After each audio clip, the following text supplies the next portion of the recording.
And it was all from, the first thing that somebody says to you when they walk up to you at a networking event, which is, what do you do for a living? And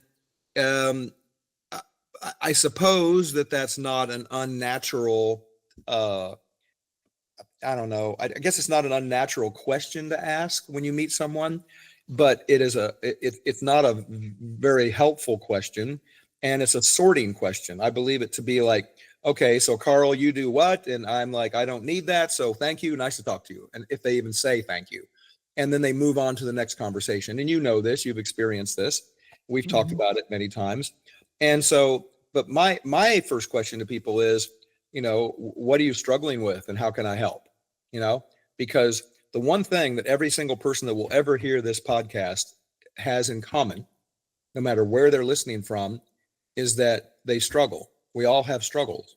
We struggle with business, relationships, health, money, every possible scenario you can think of. We all struggle. And that's the one thing we have in common. So I started thinking, well, why instead of worrying about whether or not I am a software engineer or whether or not I'm a banker or whether or not I'm a real estate agent or whether or not I'm an artist, why don't we just instead talk about what I'm struggling with, and then let's work together using the power of our network and the power of our connections to help each other with that struggle. And it really works, and it really started to resonate with people.